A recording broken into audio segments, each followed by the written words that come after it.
Welcome to the Talkin VAWLS Network. My name is Boogie Bentley. Been talking a lot about the offensive line the last couple of days. Obviously, the news, Cooper Mays, Javonte Spraggins, highly likely to come back. I think you're going to be able to utilize NIL. You've also got some guys that will add depth on this offensive line in 2024. A guy like Dane Davis, you may not lean on him to start, but he's a guy that has started. He's played a lot of SEC football for you. I think you've got an opportunity that he's going to be coming back as well. What does John Campbell Jr.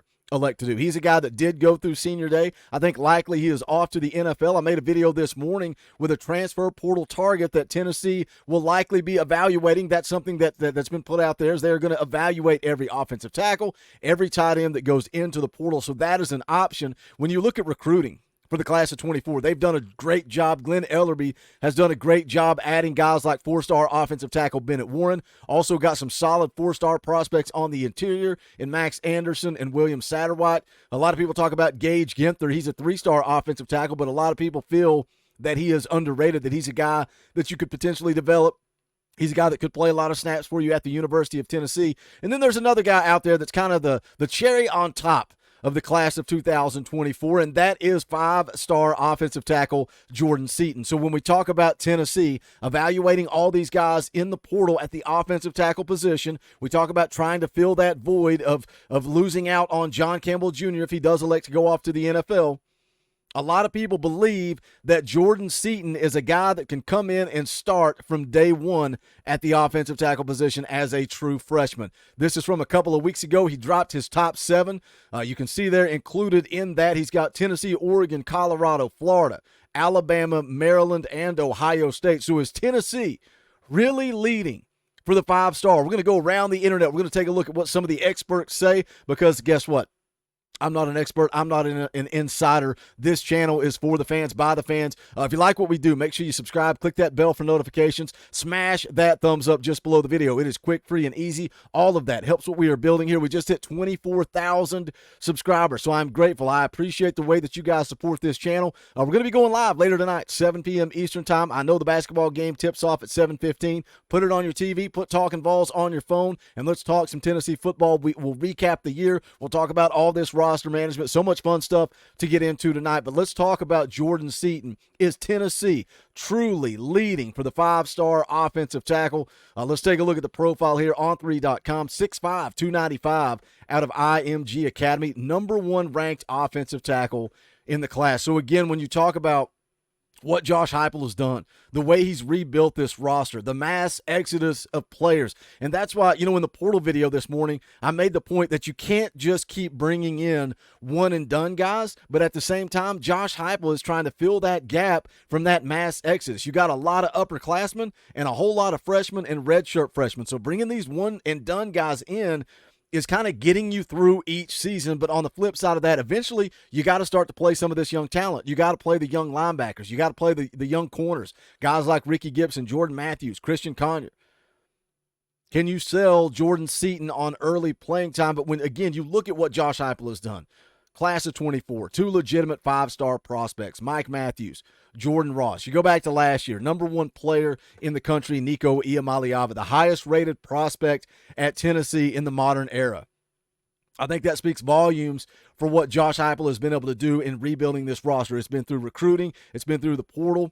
So does Tennessee have a legitimate shot at Jordan Seaton? That's the question we're asking today. He's a guy that's very comfortable with his coaching staff. According to Matt Ray over at VolQuest, got a great relationship with everybody. Said that Josh Heupel is very involved in this recruitment. I like that. If you go back to Arian Carter, last year it was Tennessee, it was Alabama. Alabama's beating on the high school door, trying to get in at the final hour. Josh Heupel also very involved in his recruitment. So that is worth noting here. Obviously has a good relationship with Boo Carter. He was in town unofficially for the win over South Carolina. Night game, dark mode, the electric atmosphere. Boo Carter was with him for that trip.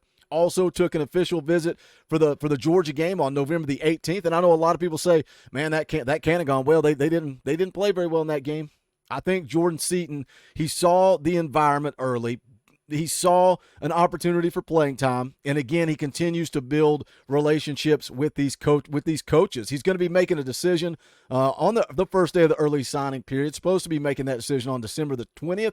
We will see if that holds true, because I know he's a guy that has also said if need be, I'll take it a step further. Let's take a look at the scouting report, and then we're going to dive in and see what the experts have to say if Tennessee is truly leading for Jordan Seaton. This is from Brian Doan over at 247 Sports. Says Jordan Seaton has a frame to play either guard or tackle at the college level, plays left tackle in high school, has legitimate size and length. Again, he plays with elite competition at IMG Academy. Said saw play on multiple occasions during the 2022 season, performed well against strong competition. High-level athleticism combined with a nasty streak. Is physical and active with his hands, has forceful initial punch, quick feet, allows for impressive lateral movement, has ability to sink hips and explode into the defender. Brings ferocious attitude to the line of scrimmage. Once engaged, drives his legs to push the defender back. Is difficult to disengage from for high school players. Athleticism shines when asked to pull, something you'll be asked to do in this offense. Uses proper footwork and gets into the gap quickly. Excellent body control and can target linebackers in space. Uses lower body strength well, including to correct within the rep. Scrapes and gets to the second level. Has athleticism to get out and lead on screens. Has nice kick step and pass pro. Strong with initial punch and accurate with hand placement. Is patient in base and rarely reaches. Moves well laterally to handle speed off the edge. Shows ability to mirror. Sometimes will block beyond the whistle. I like that dog. I ain't got no problem with the dog. That's what we need on this offensive line. We need more dogs on this football team. Says here he has to continue to remain focused and keep emotions in check during the game. I like a guy that toes the line. I do. I like it. Should continue to refine technique. Adding upper body strength is important. Can play early at a top 20 program. Can be an early NFL draft pick. So, again, we talk about the development of Darnell Wright. You know, you can sit down and show Jordan Seaton, look, Darnell Wright, top 10 draft pick. And then we can also say, look, we need you at offensive tackle. We're thin. We're thin at offensive tackle. You're going to have an opportunity to come here and play early. In the scouting report there, everything you read sounds like he is a guy that is ready to play early. So does Tennessee really lead here? You go to Steve Wiltfong at 247 Sports. He says he continues to like where Oregon stands with IMG Academy Blue Chipper, who took an unofficial in the summer, returned again for an unofficial during the season for the win over Washington State. Says the Ducks are one of a couple that I think are in great position. He goes on to say Tennessee is up there for Seaton. He always speaks highly of Florida, and Alabama is another one I see Seaton landing at. As Seaton starts to line up his final trips in December, look for Oregon to get one of those trips, and I believe they're in a really good spot down the stretch. Sounds like a whole lot of Ducks right there from Steve Wiltfong at 247 Sports. Let's see what Chad Simmons of On3 had to say. This was just recently put this out a couple of days ago. Jordan Seaton took his official visit to Tennessee over the weekend. The Vols are a strong player in this race. He sees great opportunity to step in and play right away at the tackle position for the SEC program. Says the five-star offensive tackle will head home this week to sit down and map out what is next. He has tentatively had a visit to Oklahoma set for this coming weekend, but the timing just didn't work out. An official visit to Ohio State is still in the works. It all depends on Ohio State's schedule. Based on intel, it is likely that the Buckeyes get Seaton back on campus before his decision. Along with Tennessee and Ohio State, Oregon remains a constant. Alabama and Florida are two more schools that have to be included in this discussion. The communication remains constant with multiple schools, and his time at home this week will be big as he starts to figure out his timeline and what his decision will be in the coming weeks. So a lot of information there, a lot of Oregon, a lot of Tennessee. I continue to see a lot of chatter about Tennessee and Jordan Seaton. Do you believe that they're the true leader? Do you believe that they're in this? Do you believe that they can land the elite five-star prospect?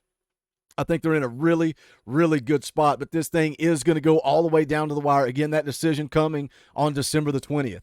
Can Tennessee win the home visits? I think that's going to be the next step of this process. He's done all of his visits for the season. He's going to sit down with his family, going to map things out, and then they're going to be in-home visits, and that's where Josh Heupel and Glenn Ellerby are going to have to walk in there and win this thing over. This kid would put the class of 24 at another level. I think this kid has the opportunity to come in and play as a freshman, and you start to see a youth movement, right? You're starting to see a lot of young talent. You know, we saw a lot of young linebackers playing this year. We've seen a lot of young guys on Rodney Garner's defensive line. We were starting to see Ricky Gibson get some legitimate run. You're starting to see a youth movement at the University of Tennessee, and it is exciting because that's how Josh Heupel is proving that he's finally flipping that roster, and he's starting to compete with some of his guys. Jump into the comment section. Let me know your thoughts. Does Tennessee have a shot at the five-star offensive tackle in Jordan Seaton? Also, go check out the merchandise for the Talkin VAWLS Network. You can go to bonfire.com/store YouTube.com/Talkin VAWLS. That link is also in the description. Shout out to the members of the channel.